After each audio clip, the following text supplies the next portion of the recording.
തിരുവനന്തപുരത്ത് യുവതിയുടെ മരണത്തിൽ അന്വേഷണം ആവശ്യപ്പെട്ട് കുടുംബം. കഴക്കൂട്ടം സ്വദേശിനി സുധീനയാണ് മരിച്ചത്. കുഴഞ്ഞു വീഴുകയായിരുന്നുവെന്നാണ് ഭർത്താവ് ബാദുഷ പറഞ്ഞിരുന്നത്. എന്നാൽ മകളെ തൂങ്ങി മരിച്ച നിലയിൽ കണ്ടെത്തുകയായിരുന്നുവെന്ന് സുധീനയുടെ പിതാവ് ബഷീർ പറഞ്ഞു.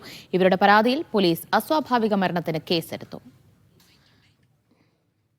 അവള് തൂങ്ങി മരിച്ചു. അവൾ അങ്ങനെ ചെയ്യൂല. അവൾ അങ്ങനെ ചെയ്യില്ലെന്ന് എൻ്റെ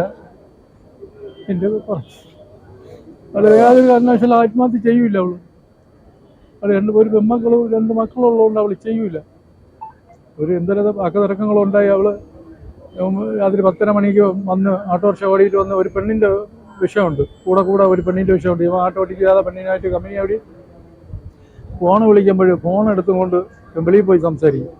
അപ്പോൾ എൻ്റെ മോള് ചോദിച്ചു, എന്തിനാ ഞങ്ങൾ എപ്പോഴും ഫോൺ വരെ വെളിയിൽ പോകുന്നത്? അതൊരു ഓട്ടം വിളിക്കുന്നതിനെ കുറിച്ച് സംസാരിക്കാമല്ലോ, ഈ രാത്രിയൊക്കെ ഓട്ടം വിളിക്കുന്നത്.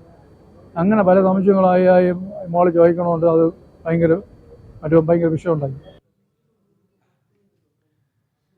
സിജോ വി ജോൺ വിവരങ്ങൾ നൽകും. സിജോ, സുധീനയുടെ മരണത്തിൽ കുടുംബം ഉന്നയിക്കുന്നത് എന്താണ്?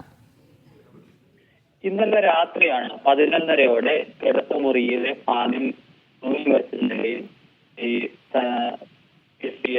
സുധീനയെ കാണുന്നത്. തുടർന്ന് ഭർത്താവ് പോലീസിനെ വിവരം അറിയിക്കുന്നു. ഇതിനോടൊപ്പം തന്നെ ബന്ധുക്കളെയും വിവരം അറിയിക്കുന്നു. പെൺകുട്ടിയുടെ അച്ഛനെയും വിവരം അറിയിക്കുന്നു. പോലീസിനോട് പറഞ്ഞിരുന്നത് ഈ ഫാനിൽ തൂങ്ങി മരിച്ച നിലയിലാണ് കണ്ടെത്തിയതെന്നാണ് പറഞ്ഞത്.